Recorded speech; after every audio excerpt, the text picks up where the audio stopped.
Hey, salut à tous, bienvenue sur la chaîne. Aujourd'hui on est mercredi et on fait notre premier story time. C'est parti.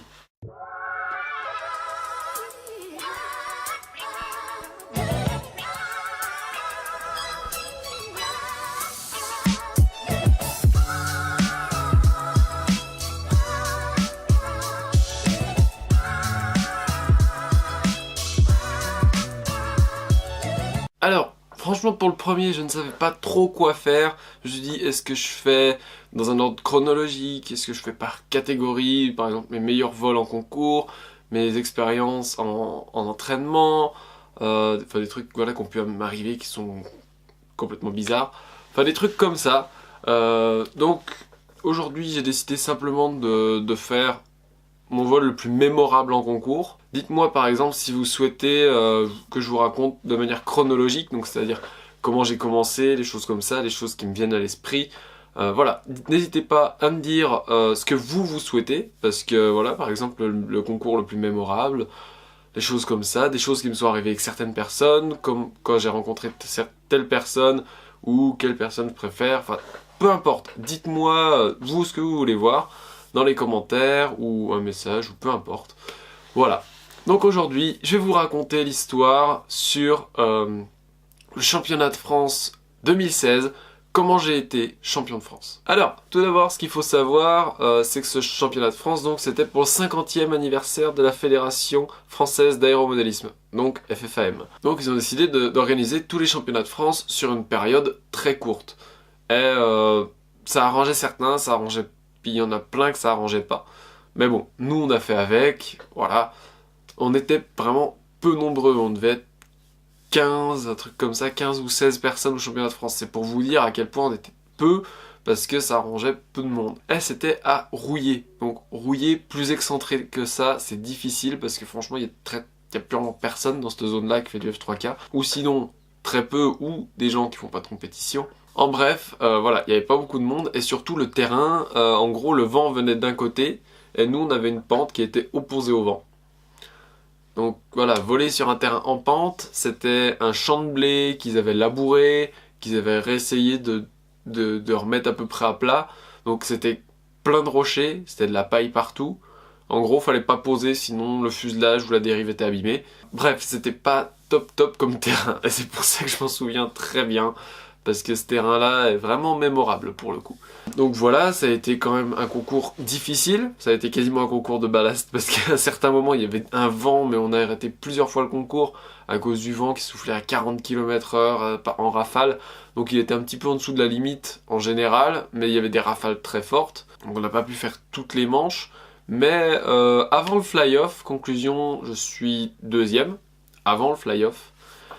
Et au fly-off, donc il y a des vols qui se font petit à petit, c'était très difficile, peu de gens rentraient des montants, puis moi y compris, hein, en fait il n'y a pas grand monde qui rentrait des montants, c'était hyper serré, jusqu'à la dernière manche, le poker. Et là, le poker, en gros, tout le monde lançait 1 minute 30, 2 minutes, 1 minute 15, que des petits temps. Moi j'ai décidé de faire 1 minute en premier vol, et coup de bol, je passe dans une grosse pompe.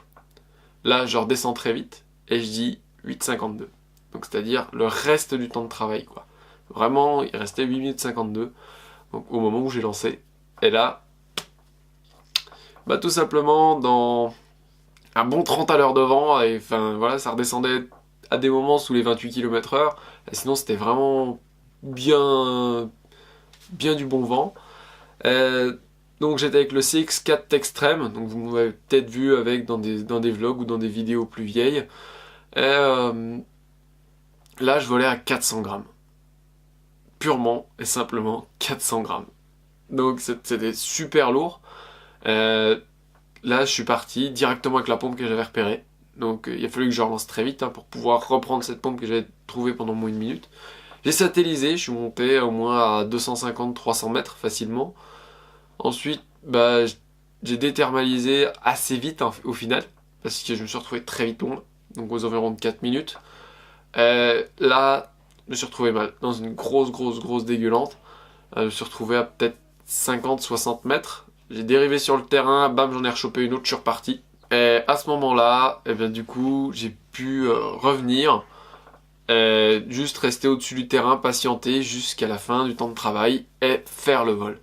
Et là, personne n'en revenait parce que au final, tout le monde avait fait des 1 minute 30, 1 minute 15 parce que le temps était vraiment dégueulasse. Et j'ai su choper cette pompe qui m'a fait au final perdre que 8 secondes sur le temps total des 10 minutes alors que la plupart des gens ont rentré entre 5 et 6 minutes au total. Au total du temps de travail, voilà, ils ont rentré que ça, donc il y avait du 500-600 points de la plupart des gens, et moi j'avais 1000, donc voilà, c'est ça qui a fait la grosse marche, et qui a fait du coup que cette fois-ci, bah, j'ai pu être champion de France. Donc voilà, c'était vraiment un championnat pour moi qui était mémorable. Il y a eu des casses, il y a eu... Voilà, c'était... Malgré le peu de monde, il y a eu vraiment des moments très tendus, il y a eu des moments bien marrants aussi, comme d'habitude. Et voilà, surtout ce terrain qui était difficilement volable. Moi, ça aurait pas été un terrain de choix, même pour m'entraîner. Donc, voilà. Là, on avait eu cette année un bien meilleur terrain à Bayargues. Et en 2018, on aura aussi un très bon terrain parce que c'est le terrain d'Aventon. Donc, si vous n'êtes pas trop loin de Poitiers, n'hésitez pas à venir faire un tour au championnat de France. C'est en septembre, donc je pense que je vous redonnerai la date un peu plus tard. Donc voilà.